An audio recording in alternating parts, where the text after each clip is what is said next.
Welcome, everybody. Thank you for joining us today on this lovely Monday afternoon. My name is Andrea Sadie, and I am the membership animator for the Center for Social Innovation. Now, although we're meeting online today, many of you will be joining us from outside of Toronto, and CSI's physical locations are situated on the traditional territories of many nations, including the Mississaugas of the Credit, the Anishinaabe, the Chippewa, the Haudenosaunee, and the Wendat peoples, which are part of the Dish with One Spoon Treaty. If you're joining us from beyond these lands or have something to add to our acknowledgement today, I invite you to share that in the chat as well. So it is important that we continue to improve our acknowledgements to be more than just acknowledgements, but an opportunity to think, reflect, and learn. I am grateful to be able to live and learn on these lands as my family came here as immigrants. And when I was thinking of today's session, as we step into an event on reclaiming our agency in caring for our waterways and the environment around us here on Turtle Island, I began to reflect on a book that changed my life, and one of my favorite books ever, really. And it is Braiding Sweetgrass by an Indigenous author, Robin Wall Kimmerer. And it is a book on Indigenous wisdom, scientific knowledge, and the teachings of plants. After I read it, I knew I would never look at the earth, our water systems, and all of their inhabitants the same. It really taught me about reciprocity, about the gift of wisdom in Mother Nature, and that when we heal the earth, we heal ourselves. So today we will learn how community-based water monitoring is an act of reciprocity. And I really would like to take a moment, if I may, to share two quotes from the chapter Burning Cascade Head from this novel. And the first of which is, doing science with an awe and humility is a powerful act of reciprocity with the more than human world. And the second is, science can be a way of forming intimacy and respect with other species that is rivaled only by observations of traditional knowledge holders. It can be a path to kinship. So I encourage you to pick up this book, learn about traditional ways of knowing in relation to your surrounding environment, and unlearn the belief that violence on the land does not impact violence on our bodies. And I'll share some of these links in our chat. Now, as we shift, and for those of you who do not know about CSI or are not CSI members, the Center for Social Innovation was founded in 2004. It's the first co-working space in North America. And we have two physical locations in Toronto and a booming online community. So not only we are a co-working space, but we are an accelerator and an innovation hub and an incubator for organizations and individuals that put people and planet first through their work. We are made up of 1,500 plus members and nonprofits and charities and social enterprises and for-profits. And one of our goals here at CSI is to amplify the great work that our members are doing, which leads me to introduce our two speakers today and help amplify the great work that they are doing with community-based water monitoring. So the first of which is Gabrielle Parent-Doliner, who is the director of Water Rangers. And Water Rangers is a not-for-profit social enterprise that empowers communities with digital tools and water monitoring field test kits to understand and care for their local waterways. Water Rangers was the winner of the first aqua hacking competition, and Parent-Doliner serves as a water issue leader in aqua hacking Western Canada's 2021 competition. In addition, she serves on the board of the Great Lakes Beach Association, a position that she has held since 2017. And she joined CSI in 2020 through Climate Ventures, where they were part of an Earth Tech Accelerator program. And through their membership in this program, their growing team has learned so much. And they're maturing and growing as an organization in building the capabilities to support more communities. And you can learn more about their experience as part of Climate Ventures, Earth Tech, and CSI, and I'll share that link in the chat with you. Next, I would like to take a moment to introduce Taylor Wilkes, who works from the banks of the Odainabe River, and Mississauga Nishnabeg territory. She provides the backbone support to the Community-Based Water Monitoring Collaborative, which is a team of leaders across the country that promote community-based water monitoring at a federal scale. Our Living Waters exist to amplify the influence and impact of the many diverse organizations that make up the water community in Canada. So they provide key services that connect and convene OLW network members so that together they can drive collaboration,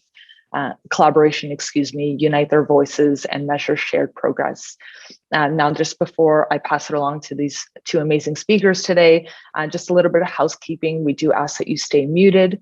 Feel free to put your questions in the chat box as we move along. I will monitor the chat box throughout the event, and we'll save time at the end for a Q&A period.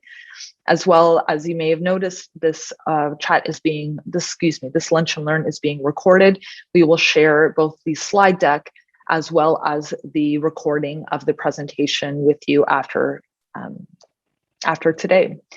So thank you all for giving me the space to welcome us today, and I'm going to pass it on to Taylor.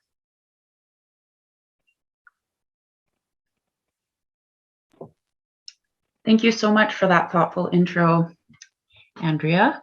As you mentioned, Our Living Waters is a not-for-profit designed to spur collaboration in the freshwater community across Canada. And one of those key services that we provide, we refer to as teams. And so we can provide coordination, facilitation, and sometimes funding to groups that are working together on a shared goal. And so providing consistent capacity to these teams ensures that the collaborations last long term. They can be really fun, all of us meeting monthly and familiarizing with each other's work and progress. It helps change feel really possible when we're working on it together. And so we're here to talk about one of the reports that our Community-Based Water Monitoring Collaborative just released on Friday last week. And so many of the collaborative members are on this call today. I know a number of you are familiar with Our Living Waters, but as Gabby will explain in a few minutes, community-based water monitoring groups have really proliferated across Canada in the past 15 years as people grow more and more aware of the changes in their watersheds and want to take action to protect them. And so a number of support structures have been put in place, like regional monitoring networks and data sharing platforms and partnerships that help to share technology and training resources. But until recently, no one was set up to advocate for community-based water monitoring on a national scale. And so that's where we come in as a collaborative. So we bring together 23 community-based water monitoring leaders from across the country monthly for strategy meetings in order to raise the profile of our work on that national scale. So we focus on federal advocacy, securing funds, and really strengthening the network of community-based water monitoring across the country.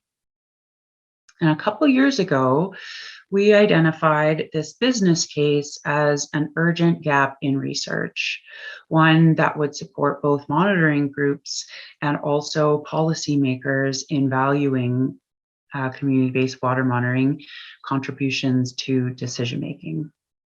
So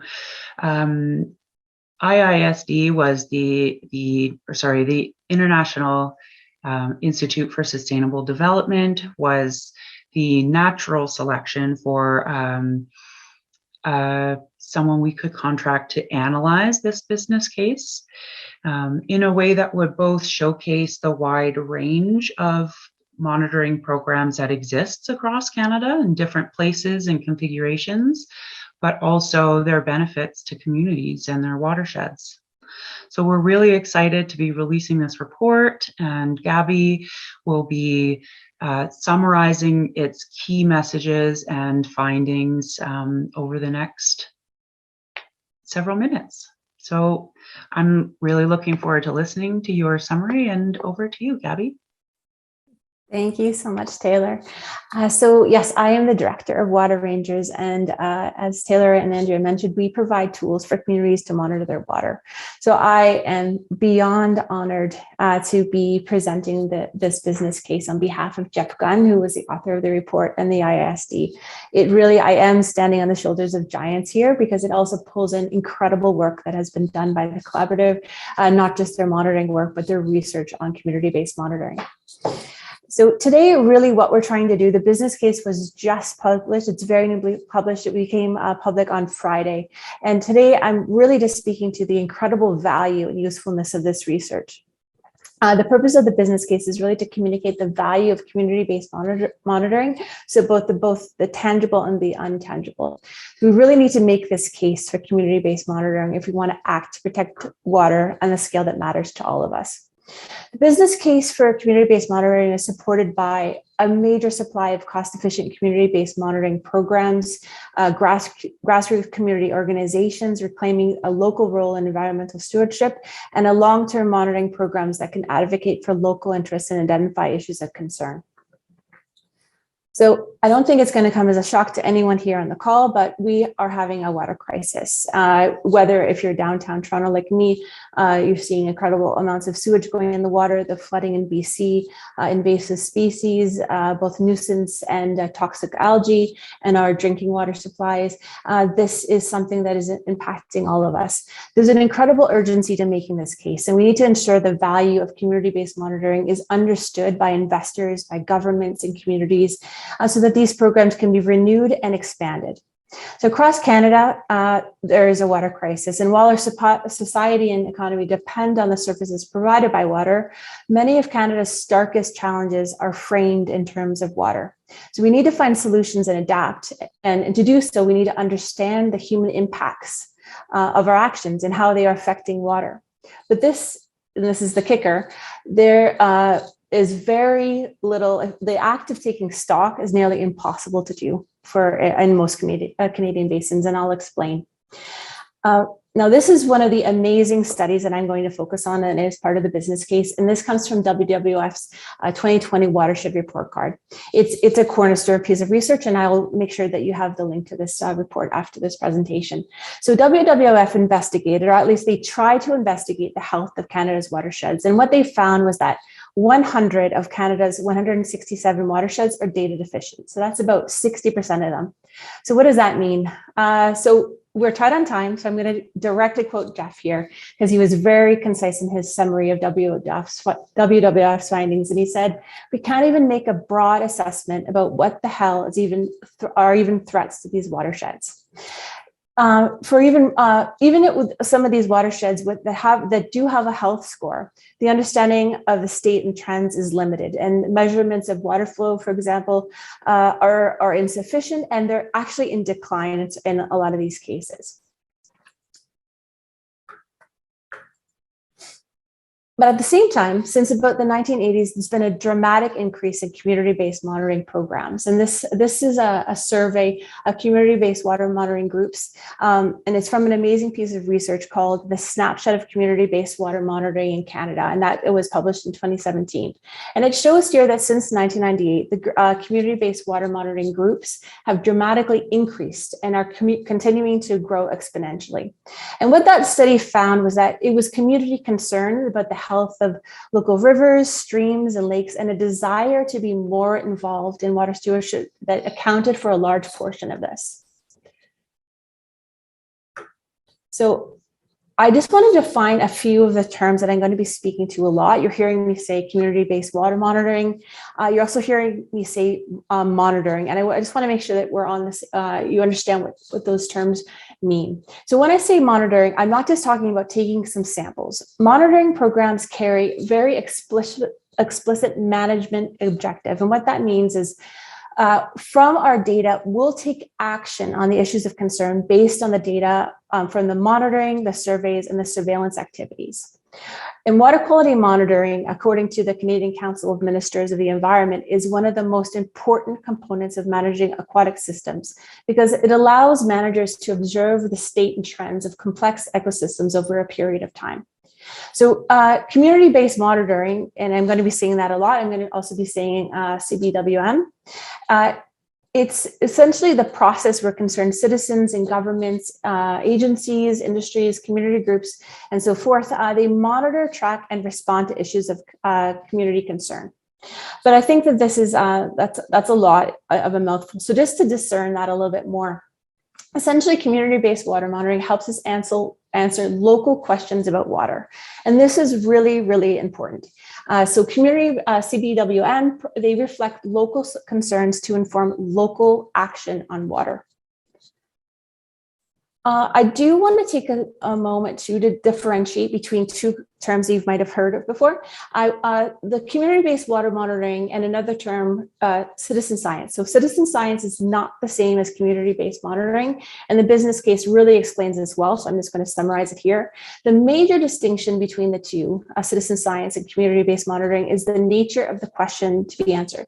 So do they come from academic researchers or do they come from members of the community? So citizen science is essentially scientific work undertaken by members of the public, and usually it's with in direction from professional scientists or a scientific institute, a university, for example, and it's top down and it supports that scientific research. It's not driven by community questions, and community-based water monitoring, on the other hand, it's bottom up. So it begins with community questions and it addresses local concerns. Community-based water monitoring is really filling gaps and is often fueled by those big, huge data deficits that I mentioned at the beginning for our watersheds. Communities take it into their own hands to answer questions, and sometimes as basic as, is this water healthy? Can I get in the water? Can I drink this water? They monitor our water access, assess their health, and respond to current and future water issues.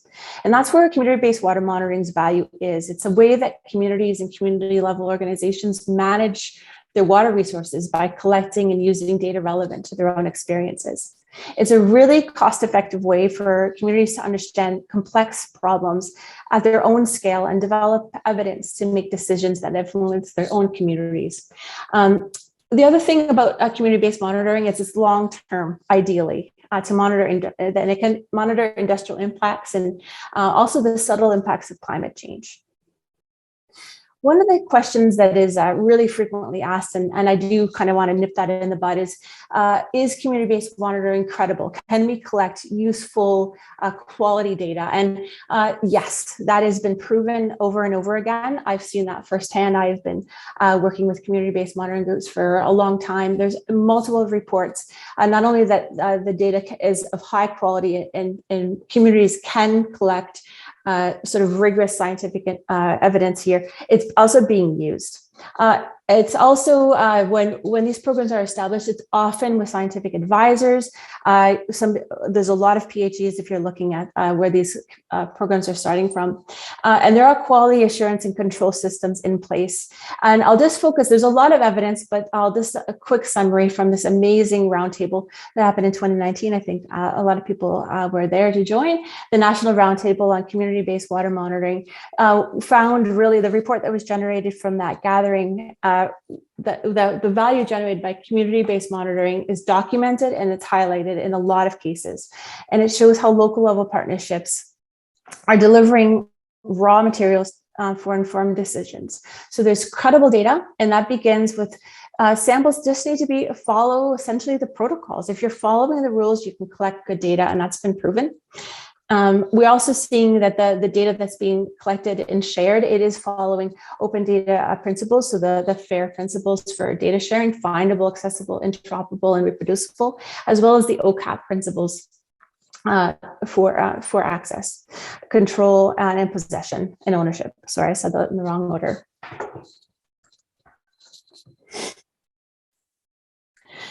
It's also part, community-based water is also part of Canadian water observation system of systems, and it can really deliver better knowledge to meet the environmental, social, and economic challenge of our century. As you can see here, it's really just contributing to that cycle from the Earth observation, and it does really increase that knowledge transfer. We're really just contributing to a major system when we are renewing and supporting community-based monitoring. So now I'm going to kind of get into what the business case is all about. We know the value, especially having worked in community-based monitoring for a long time, but how do you translate that value? Sorry, click the wrong one. Community-based water, CBWM, sorry, I'm gonna get tired of saying this over and over again. It really reflects the community needs and desires and channels enthusiasm towards supporting better science and better policies. But for this mode of monitoring to thrive, we really have to understand its full value and the value that these organizations provide. So this is what we're trying to do today. We're trying to make the case for sustaining and growing community-based water monitoring. And a lot of times that comes down to how translating that value for money. So we need, for it to be sustained and for people to invest in this and really believe in it, we need to demonstrate that any investment in community-based water monitoring programs, it's worthwhile. It's worthwhile for protecting our environment. It's worthwhile for communities. So how do we, that task, making sure that value is being seen by investors, by people that have the funds to contribute here. That includes federal government agencies, provincial governments, local investors. How do we translate that value for them?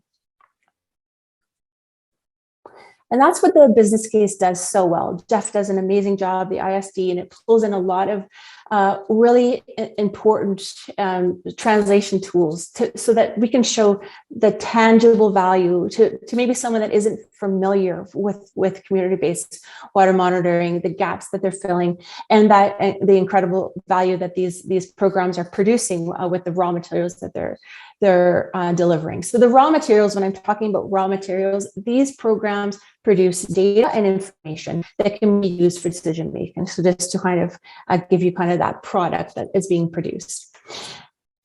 Now, that's a tangible output that's being produced here. And I think that the valuing of digital assets has become a topic. There's a lot more research being done in the business community about that data. And this is just really, really quick summary of that value for money that we're seeing. In 2019, Statistics Canada conducted an evaluation of the value of nonprofit data in Canada. And the researchers estimated digital assets in the nonprofit sector range between $2.5 and $3.4 billion based on investments made to store these assets. I'm going to jump here. When Jeff and the ISD were putting this together, they did use the PricewaterhouseCoopers list of approaches for evaluating the value of data. So just quickly, and when I get to the examples of community-based water monitoring, these are some of those methods that were used for looking at that work and translating into something of a value. So first of all, the income approach.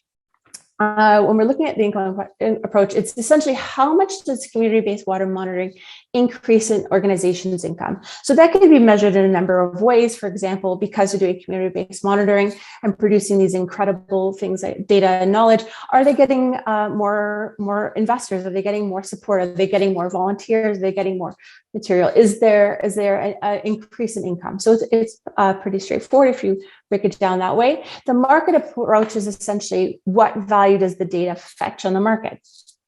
That's fairly straightforward. So how much would someone pay for this information, for example, is one way to look at it. And the cost approach, and Jeff uses the cost approach in the first study that I'm going to look at here, is how much would it cost someone else to do this work that program did, or that organization did, or how much would it cost to acquire that information. So those are the three methods that were used for evaluating the work of the community-based water monitoring groups here. Now there are, as you saw with the first survey that I showed, there's a lot of community-based water monitoring groups in Canada right now. The business case looks at 3 in depth, and I am going to just apologize. I am going to look at them very, very, very briefly. I do encourage everyone to go and read the reports first to understand there's the incredible work done by these 3 programs. It is just astounding the contribution that they've done, and also just to really understand in depth what was covered in the business case. So again, I'm just going to be summarizing them. The 3 examples of community-based monitoring are illustrated by the Lake Winnipeg Community-Based Monitoring Networks a program. So essentially they engage volunteers to help understand where the phosphorus pollution was coming from across one of Canada's largest drainage basins. The second study that we look at here is the Denenan Network of Indigenous Guardians, which was essentially, it formed to be the ears and eyes of the Casca communities. And the last one is the long-running Clean Annapolis River Project, which developed a long-term data set on the Annapolis River and its tributaries to protect and preserve one of Canada's most historic rivers. So we're going to start with the Lake Winnipeg's program. So this was called the cost-effective solution for a wicked problem, the Lake Winnipeg Foundation's finding phosphorus hotspots across the prairies. And my summary is really just that. I am boiling down Jeff's conclusions here. So again, I encourage you to go read this in depth. But really what I'm going to show you here is he looked at what the cost would be of reproducing Lake Winnipeg's, the Lake Winnipeg Foundation's work. So what did they do and how much would it cost to reproduce it? So again, what were they doing? They were looking for phosphorus hotspots across the prairies. So if you look on the left, these were the monitoring stations that existed that were not community-based monitoring. This was at ECCC's and also some long-term water quality monitoring stations that existed. So you can see there's just a couple of blue and orange points there where there was these stations in place. And if you look to the right, that is where the water quality stations, the community-based water monitoring data map was derived from that data. So you can see that it was really, really filled in by their work over time. And then to evaluate the cost of effectiveness of what the LWCBWMN did, and they looked at what it would cost if somebody went back and replicated the work of the volunteers. So we really looked at the cost of collecting the samples that the volunteers did. So again, there were many, many volunteers. I don't have the map with all the points where the volunteers were stationed, but they were on the way to work, going to grab samples. They were able to do that in a timely fashion. So when there was inclement weather events and so forth, when they really needed to be on the ground. So he did some really fancy GIS mapping and see if you here on the right, what it would cost to send somebody from the public sector to do this work. So what he found was that it costs LWF $329,000 to do this work, and what it would have cost, again, this is a very conservative assumption, was over $1 million. So the cost effectiveness of having the community-based water monitoring program was 3.4 to 1, which is really, really incredible. Now, again, this is just a brief summary. Something similar here over on the East Coast, the Clean Annapolis River Project. It supported essentially a clean environment and strong economy in Nova Scotia. So this was a longer term program. It ran from 1991 and it's still running, even though there's been a little bit of a slowdown with some of the restrictions that the pandemic imposed. But over this time along the Annapolis, at about 8 different points, they collected 15,000 records. And again, I am boiling down the conclusions of what the business case found, but what the estimate to stimulate this program would have cost in dollars, so this is 2002 dollars, was over $14 million. And a 5-year cost would have been $71 million. And what the actual funding that ACAP got was over 5 years was $6 million. So the return on investment here was 11.6 to 1 return on investment over the conventional delivery. So again, this was having volunteers over time. This is a really, really long-term data set. What it provided for the Annapolis River was, and sampling continuously over the tributary is just astounding. And they were able to do this at this level of return on investment. Now, the final case study. This is an Indigenous-led community monitoring by the Castellan Guardians, and it's an example of how Indigenous-led monitoring programs can respond to community needs and concerns to support area-based conservation measures and help communities adapt to dramatic changes seen in the environment.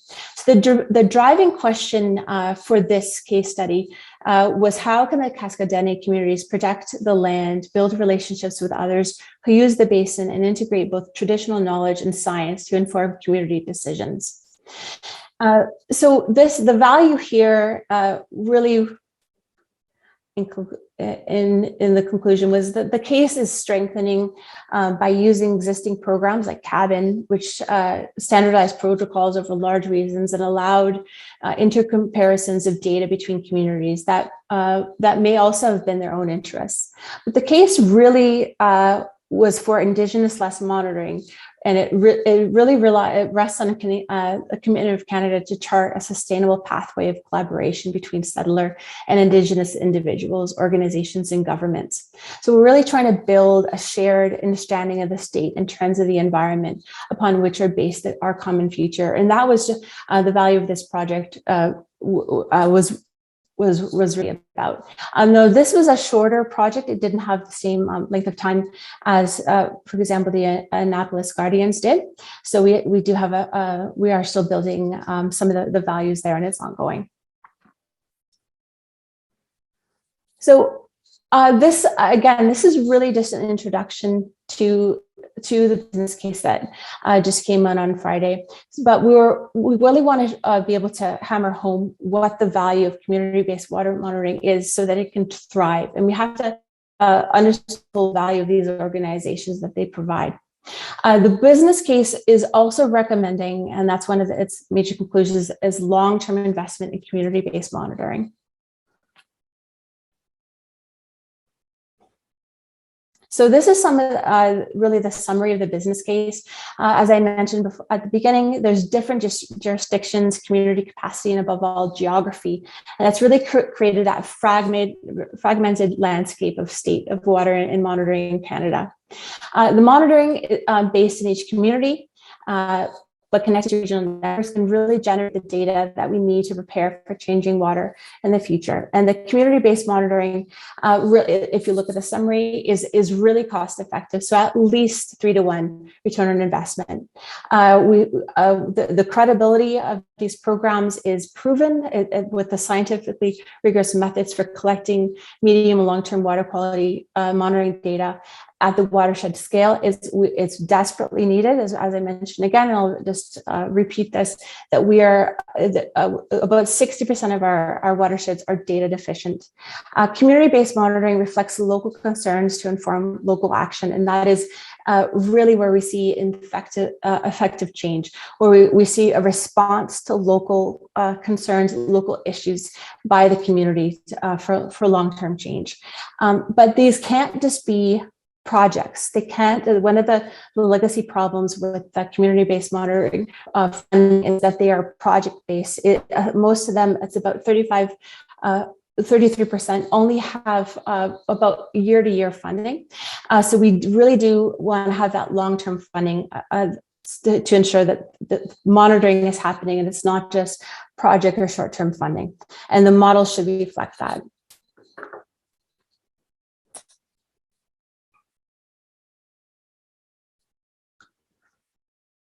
I have included here the business case. So as I mentioned, the business case was just launched on Friday. You can access the link right here. It's at the ISC's website, but you can link from here. We'll be sending around the links as well after the presentation to both the report, the brief of the report, and all of the incredible studies and research that was included and to make this report. We're also going to have the links to the 3 cases, the examples to the organizations and their ongoing work with community-based monitoring. This is really an introduction, and we've kept it sort of introduction level to both what community-based monitoring is, as well as sort of the big sort of points of what the report was on. But the report also speaks to things like policy and changes that we'd like to see. So, and that'll be coming up more and more with different presentations down the road. So we do want, if anyone has any questions about the policy, anything more in depth, to either connect with Taylor and I, or anyone from the collaborative, to look to the IST's business case, and to kind of stay tuned for any other of the presentations that'll be coming soon. So I think we'll turn now to questions. Oh, my mouse has died. And thank you very much, Andrea and CSI, for hosting us. Absolutely. Thank you so much. I am just going to switch my view here. There we are. What a wonderful, wonderful, wonderful presentation. I see a question in the chat from Wilkes here. Our community is using an OBBN protocols. You suggested using Cabin to make it easier to share and compare information and data. Should we be changing our protocol or method? So in terms of the data collection, I think it's test by sets. There are protocols for the collection of every type of data. I'll speak to rec water data and to our work with water rangers, because those are strict protocols. You have to step by step. There are essentially quality control measures and protocols you have to follow for the data collection. But when it comes to the data management and sharing, those are data standards. So it's essentially how that data is organized, and you do want to have it in a standardized way. So yes, definitely encouraging that those protocols are there. Those are being established, and again, Data Stream just came out with a standard for their data, which is based on the EPA's WQX method, which is essentially, if you're just for anyone that is new to this, just think of the way that your data is organized in a spreadsheet. You want that tabular data and all the headings to match in the way that it's organized to match, so that it's much easier for them to speak to each other, so they are interoperable. You really want to have that. You don't want to be running into completely new. My best example is when you're coming to light bulbs. If you have light bulbs, and every single time you go to plug a light bulb in, it's a different unit, that just causes a lot of problems. You want to have them the same method. So yeah, that standard of data management for data sharing is so important. It's not just the data collection, the data management. I think right now probably the variant, all the countries will concur. So there was this time on Thursday that it was Feel free to unmute yourself as well if you have a question. What can funders do to help support community monitoring? It's a great question. Yeah, and that is probably the biggest point that comes out of the business case. And again, I'm summarizing that is we are looking at some policies, but the biggest thing is that these programs, a lot of times they're on the nonprofit starvation cycle. They are maybe 1 year away from closing down, despite how valuable the work that they're doing is. So we really need to have sustained funding, long-term funding for these programs, so that they can just continue to do their long-term work. This is the business case, and what we're seeing as well. This monitoring is long-term. This work is long-term, so it does not need to be multiple year, 5-year funding that could be done. And I think with the recognition of value, that's something again that the case looks at, that what this work entails, the capacity that is needed. You do need to have a staff. You need educated places. You need to have a place for the data where it's going to be managed. They do need the proper funding. So you don't want to be sort of reducing it to meet into sort of what maybe the funder thinks it should cost, but really recognize what it does take to get these off the ground, and sustain them and expand them, and to fund them long term and at the sort of the size that they need. So it's again, I think the other thing that funders can do is understand the value, that this is what this case is about, really absorbing that and recognizing it's the data and information that they're providing, but what is this doing for the environment? What is this doing for communities? What is this doing for what we absolutely need to do as a country and as locally on the ground for not just our waterways, which are in crisis, but for the ecosystems as a whole. So that's another big thing that they can do, is that fluency in this value.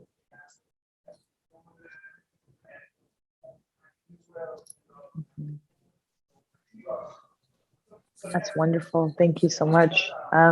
This is a great question coming in as well from Emma. What are the next steps for this fantastic research? I can speak to that, Gabby, and give you a bit of a break. So as Gabby mentioned at the end of her presentation there, we are planning a series of other webinars that speak to various audiences for this report. So we are working to spur conversation in the policymaking realm. We are continuing to keep communication lines open with federal bureaucrats and politicians that we have relationships with, make sure those people are informed about this report and have access to summaries like this session. We have been having sort of side door conversations with some of those bureaucrats about how community-based water monitoring can be incorporated into the Canada Water Agency. So this report is really a tool to be leveraged on the policymaking front, but also we want to find ways to make it accessible and useful for communities. And so as a collaborative, we're starting to think about how we can extract some of the findings and research and create some sort of toolkit or fundraising template that can really support community-based monitoring programs who have low capacity for things like constant fundraising and grant writing, to make it easier to really make the case for this long-term sustainable funds. So to be continued, to be determined, but do keep your eyes out for more webinars and conversations as they arise. Would you add anything to that, Gabby? No, I think that is perfect. And I was actually sort of getting ready for the next question about the Canada Water Agency. Actually, I had a slide prepared that I skipped. So I enjoy it. We can, both Carol and I can probably speak to this on the Canada Water Agency question. In summary, so this is during the public consultation for the Canada Water Agency that happened earlier this year. There were 4 major things that we heard that we did. I've sort of distilled them here, thanks to some of Jeff's work. The federal policies to promote effective management and protection of freshwater resources and ecosystems. That was one of the big asks that we were hearing. Access to data. So that was a big point, access to data information, making that available so that to support informed decision makings at all levels. The increase in Indigenous management roles. So that's increasing Indigenous people's, what they play as an increased role in managing Canada's freshwater data. And finally, the active participation. So getting Canadians actively engaged in managing and protecting freshwater. So in terms of their role in the role of community-based water monitoring, we are definitely as a collaborative making that case and making sure that this business case is getting into their hands and they are well aware of the value of community-based water monitoring, as well as what we need to expand and sustain. So it is, Taylor, would you agree, to be determined what role we'll play, but we have been actively in both as a collaborative as well as individual organizations, really campaign advocating for this to make sure that all of this information is there for them to make the right decisions here. Taylor, I don't know if you want to add anything to that. Nope, that's great.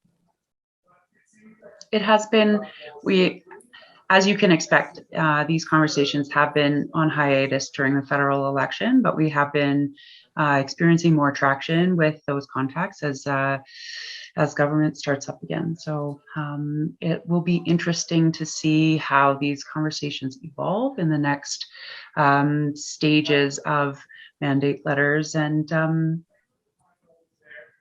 the next year's budget.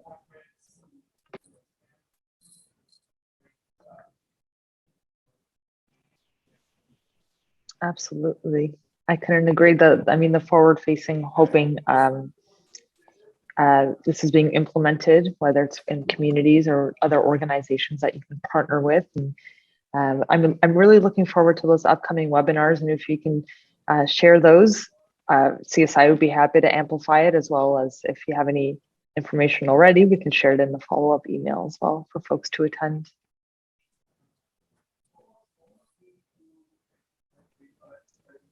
We'll just take a few more moments here and see if anyone else has a question, a comment. Feel free again to unmute yourself, or you can engage in the chat as well. I want to invite any comments from the crowd today about that differentiation between community-based water monitoring and citizen science. I know several people on the call are actively involved in one or both of those different aspects of work. And so was that succinct or novel or new for the audience today, or open for comments there? Interested to hear thoughts.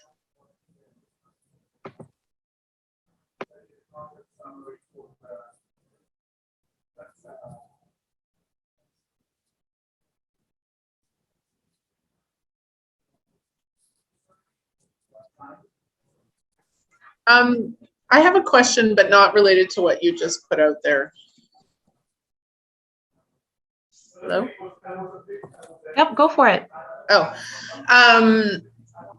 so Wilkes has been working pretty diligently on trying to bring the 94 calls to action into the work that we do in an Indigenous perspective and so on.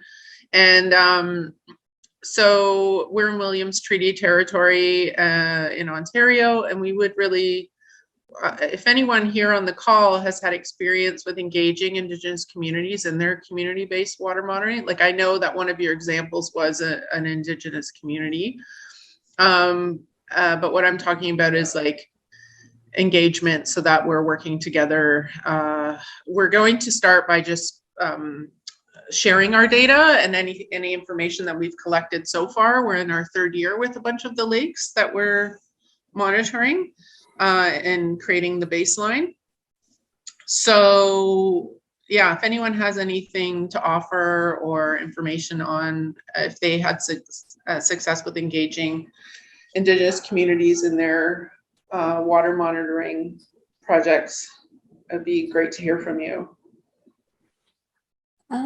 I think both Taylor and I can speak to that. First, I think it would be great if we connect offline, because we can probably provide or connect you with a number of people and organizations and programs that have been engaging with Indigenous communities or Indigenous-led programs. We, at Water Rangers, there's about 25 Indigenous groups or programs that use our kits, but it's, very different than, say, some of the other work that is done by some of the collaborative members, where they are actively in, say, a Indigenous community or First Nations on reserve.